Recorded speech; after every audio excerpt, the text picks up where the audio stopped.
राम राम। शरणो सतगुर ध्याल को, मुख हृदय हरि नाम। नित्य प्रति संगत सादगी, आजीवन मोक्ष सुख राम। अनंत आत्माओं में विराजमान मेरे परम पिता परमात्मा को मेरा कोटि कोटि नमन। हमारा सतगुरु सुखराम जी महाराज के ग्रंथ में ब्रह्मचारी का संवाद चल रहा है। कल सतगुरुदेव ब्रह्मचारी को समझा रहे थे कि हे ब्रह्मचारी, जिनको मोक्ष की प्राप्ति हुई है, जिन्होंने परब्रह्म परमात्मा में जो समाये हैं, तो वो कभी संसार में न कभी आते हैं, न कोई रिद्धि सिद्धि का कार्य करते हैं, और ना ही यहाँ तक कि वो सपने तक में भी किसी के नहीं आते हैं। और अगर किसी के सपने में आते हैं या किसी रिद्धि सिद्धि का कोई कार्य करते हैं या आकर कुछ बताते हैं, तो उनको मोक्ष की प्राप्ति नहीं हुई है। वो अभी तक यहीं 3 लोकों में ही हैं। आगे सतगुरुदेव कहते हैं, जग में मिले किस विद आणी, अनंत कला दिखलावे जानी। वे नर मोख न पहुंचा बाई, देव लोक में बैठा जाई। यानी अगर संसार में आकर अनेक तरीके की कलाएं बताते हैं, तो वो मोक्ष में नहीं गए हैं, वो मनुष्य मोक्ष में नहीं स्वर्ग में पहुंचे हैं। आगे सतगुरुदेव उदाहरण देकर बता रहे हैं कि कौन कौन स्वर्ग में गए। बल रुखमांगत हर चंद राई, पांडव 5 शकल जुग माही।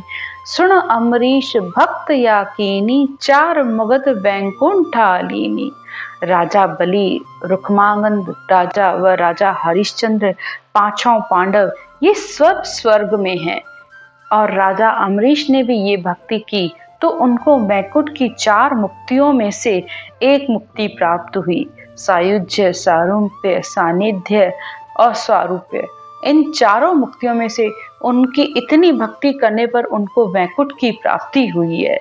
आगे सतगुरुदेव कहते हैं, यूं नवधा भक्त करे जन होई, परम मोक्ष पहुंचा न कोई। ऋष धर्म साज कर भाई, देव लोक में पहुंचा जाई। इस तरह नवधा भक्ति 9 प्रकार की है, लेकिन उससे परम मोक्ष की प्राप्ति नहीं हुई है और ना ही कोई आज तक पहुंचा है। और ऋषि धर्म तपस्या करके, वे सब साधना करके स्वर्ग में गए हैं। और अगर तुम्हें विश्वास ना हो तो शास्त्र उठाकर देख लो। तप ही मोख न पहुंचे कोई, इदक जोर तो इंदर होई। अगर कोई बहुत ज्यादा तपस्या भी कर लेता है, तो ज्यादा से ज्यादा उसको स्वर्ग में इंद्र पदवी मिल जाती है, यानी वो स्वर्ग का राजा बन जाता है। लेकिन मेरा वचन न मानो भाई, तो भागवत में सुन लो जोई। यानी अगर तुम्हें मेरी बात पर विश्वास ना हो, तो जाकर भागवत को सुन लो। भागवत में सबके बारे में बताया गया है। नास केत यहाँ आण बताया, सब ऋष धर्म पुरी में भाया। जो कि शकल जुग के माही, देव लोक में कबहु न जाए। नाशकेत पुराण को देखो। उदालक जी के पुत्र नचिकेता ने स्वर्ग में जाकर जीते जी, सिर्फ एक नचिकेता ही ऐसा था जो स्वर्ग में गया। चाहिए तो नाशकेत पुराण को पढ़ के देख लो कि जितने भी ऋषियों ने तपस्या की, वो सब ऋषि देवताओं की पुरियों में हैं। और पवन योग की साधना करने वाले संसार में ही रहते हैं, वो कभी देवलोक में नहीं जाते हैं।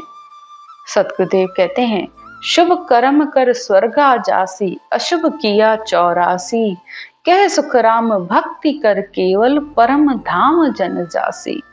तो शुभ करने पर स्वर्ग की प्राप्ति हो जाती है, और अशुभ करने पर, यानी चोरी, झूठ, राग, द्वेष, जितने भी अशुभ कर्म है, वो सब करने से 84 का दुख भोगना पड़ता है। लेकिन केवल भक्ति करने पर, उस सत्य स्वरूप परमात्मा की भक्ति करने पर परम धाम की प्राप्ति हो जाती है। और ये बात सब शास्त्र कहते हैं। आगे सतगुरुदेव कहते हैं, जिनको भेद कहूँ तुझ लाई, दे दर मिले जगत के माही। ए परम मोक्ष किम मिलिया जाई, सो तुम भेद कहो मुझ आई। सतगुरुदेव कहते हैं कि हे ब्रह्मचारी, मैं तुम्हें बताता हूँ कि किसको संसार में मोक्ष की प्राप्ति हुई है और कौन कौन संसार से शरीर में है। कहे सुखराम सुनो ब्रह्मचारी, मोख मिले वा भक्ति न्यारी। मोख गयो आवे नहीं कोई, तीन लोक में नकल न होई। तो संसार में जो मोक्ष में गए हैं, तीन लोक में उनकी नकल भी कहीं नहीं है। वो कभी भी कहीं पर भी नहीं दिखते हैं और उनकी भक्ति सबसे न्यारी है। के सतगुरुदेव कहते हैं, कोई पार ब्रह्म को देखे भाई, तो मोख मिल्या आवे जुग माई। अगर कोई कहता है कि मैंने इस शरीर में ही पार ब्रह्म को देख लिया है, तो फिर वो मोक्ष कैसे गए। मोख मिलन बहु राह न होई, बहुत कहे जहाँ गम न कोई। और अगर कोई कहता है कि मोक्ष प्राप्ति के तो अनेक साधन है, तो उनको अभी तक उस ब्रह्म के देश की प्राप्ति नहीं हुई है, उन्हें अभी इस बात की जानकारी नहीं है। तो कहने का मतलब यही है, संसार में भक्ति तो सब ही भली, सब अच्छा है, पर सतगुरुदेव सिर्फ भक्ति और ज्ञान ज्ञान में अंतर बताकर कह रहे हैं कि एक से संसार का सुख है तो दूसरे से परमार्थ का सुख है। एक से जन्म मरण नहीं मिटता है और दूसरे में आत्मा का जन्म नहीं होता है।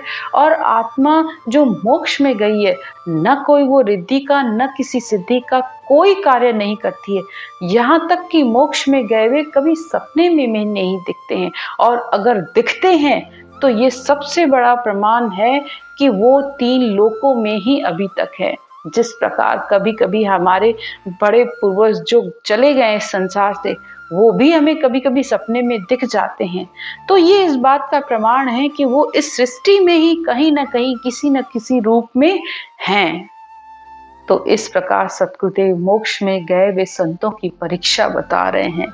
आगे सतगुरुदेव कहते हैं, गिगन चढ़न को पवन न्यारा, यूं मोख मिलन का एक विचारा।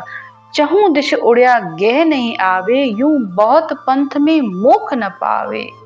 गिगन चढ़ने का यानी ऊपर चढ़ने का मोक्ष प्राप्ति का साधन बिल्कुल न्यारा है और एक ही ज्ञान है। और लेकिन अगर कोई थोड़ा इसका थोड़ा इसका थोड़ा इसका थोड़ा इसका, अगर वो जिस तरह पक्षी गोल गोल चारों दिशाओं में घूमता रहेगा तो वो ऊपर अपनी उड़ान नहीं भर सकता। तो इसी तरह अगर आप भी थोड़ा ज्ञान ये सुना, थोड़ा ज्ञान ये सुना, थोड़ा ये किया, थोड़ा वो किया, तो इससे आपको वह सही रास्ता नहीं मिलेगा, ना ही उस मार्ग पर, उस मंजिल पर आप पहुंच पाओगे।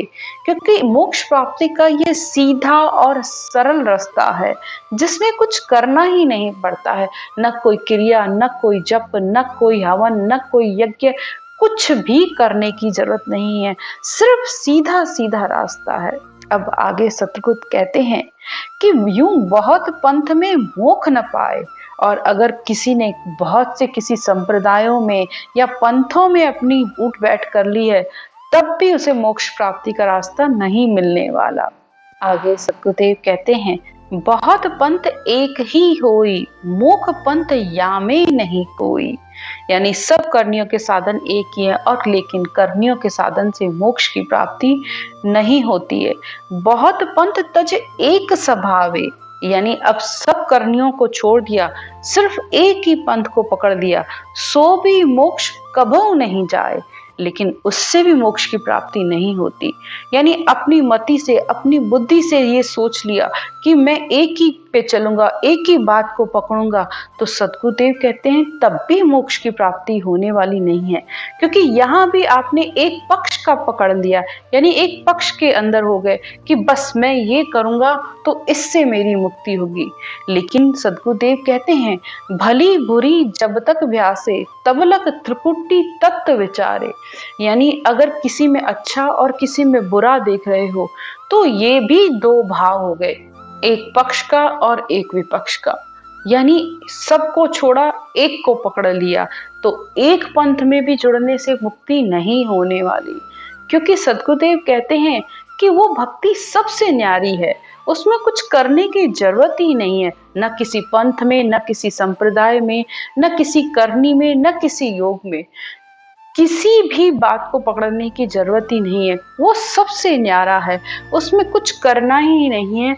सिर्फ इस ब्रह्म के जो निज नाम है, ब्रह्म का जो खास नाम जिसे निज नाम राम कहा गया है, बस इस आती और जाती श्वास में उसे कर लो और उसी के करने पर ही ये सत शब्द आ जाएगा जो कि तुम्हें मोक्ष की प्राप्ति करवा देगा। बस आज की चर्चा यहीं तक। राम राम।